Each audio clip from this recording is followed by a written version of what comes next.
Baik, kita lanjutkan. Setelah kita membuat daftar customer, membuat daftar supplier, selanjutnya adalah kita memasukkan saldo dari masing-masing customer dan saldo dari masing-masing supplier.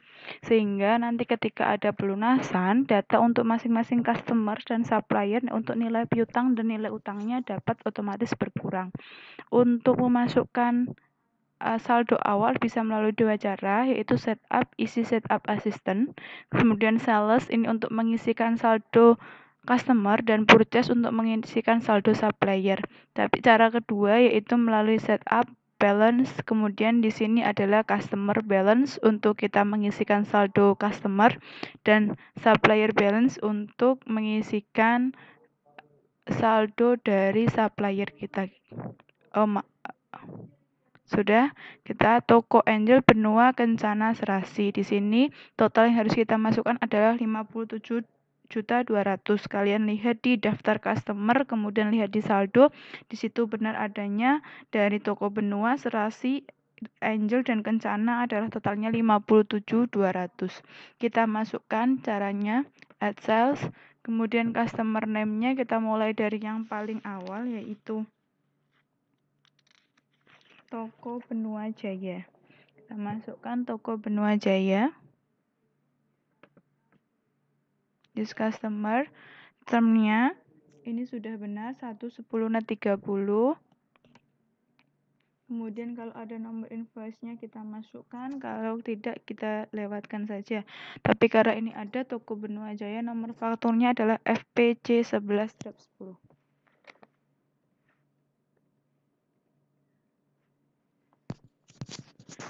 Tanggalnya yaitu 20/11/2018.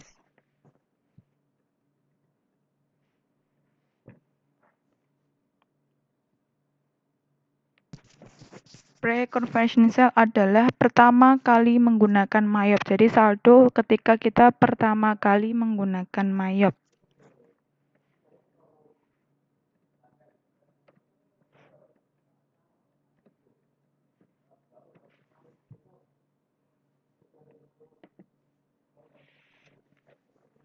Kita masukkan nilainya 23.100.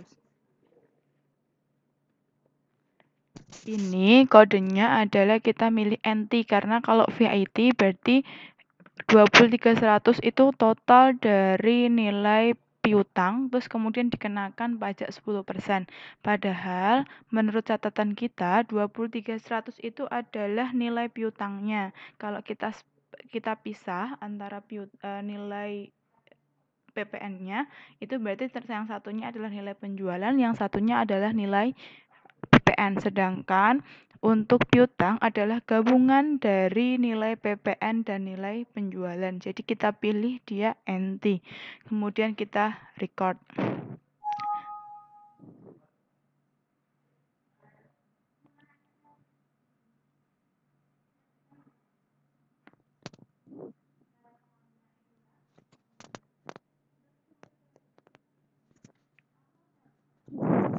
Sudah.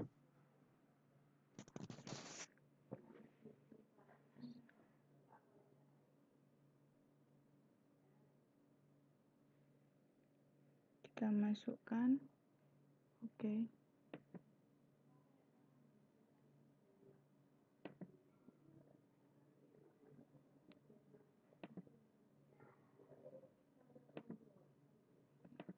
Silakan selesaikan sampai semua customer telah terisi.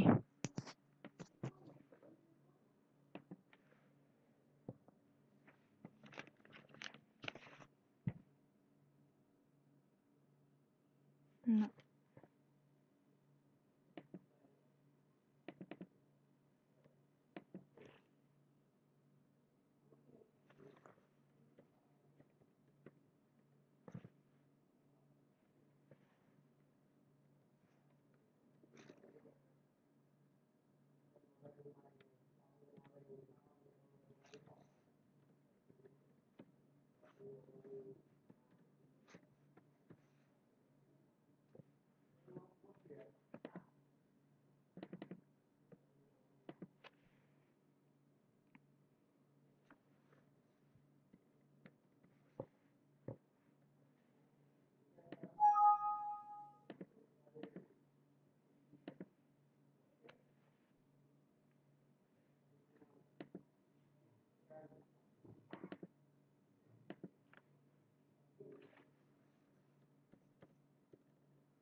Pastikan muncul tulisan congratulations, karena kalau tidak muncul berarti saldo kalian ada selisih. Tapi kalau sudah muncul congratulations, berarti antara saldo yang ada di piutang, saldo di buku besar piutang dengan saldo di buku besar pembantu piutang telah sama.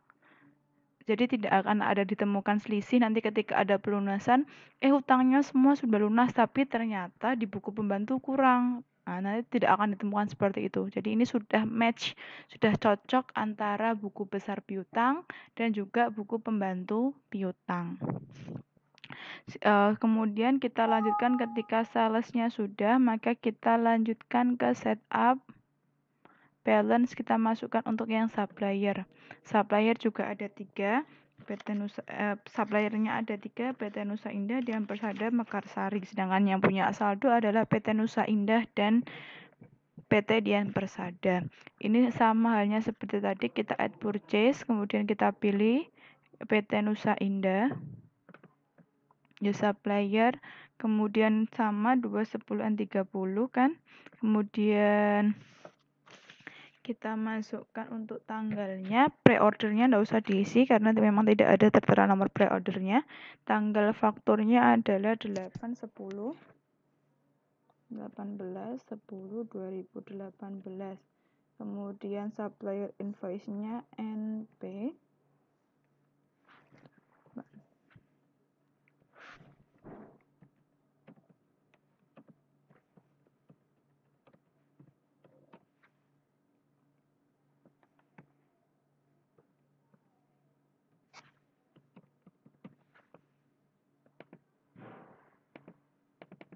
Jadi sama halnya dengan customer, yang ini juga NT. Kita kemudian pilih record.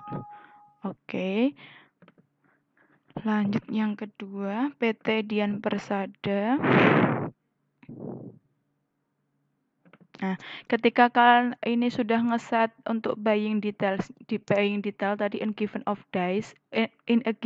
days, maka di sini termsnya akan otomatis. Tapi kalau kalian tidak memberikan setting untuk buying details, maka termsnya di sini in a given of days-nya tidak di-set, masih COD. Di sini keluarnya juga akan COD. Kemudian PO number-nya tidak ada, untuk tanggalnya adalah 30/11/2018. Supplier invoice-nya LIJ strip 14. Kemudian kita ketikkan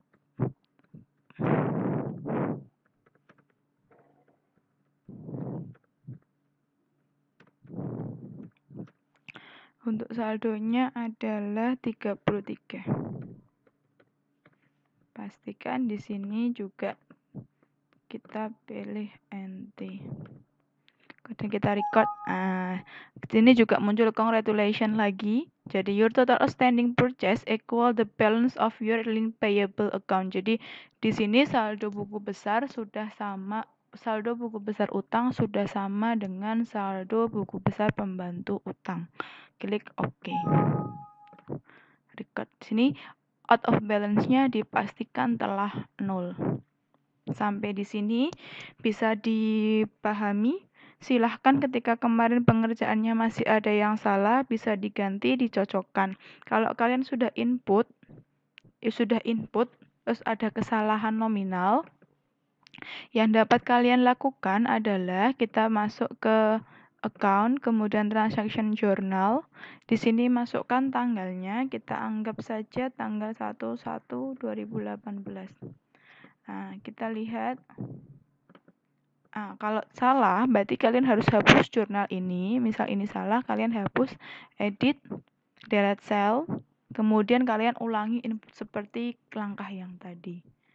Setelah semua sudah sesuai, maka untuk setting supplier dan customer telah selesai. Nanti kita akan lanjutkan untuk pembuatan kartu persediaan.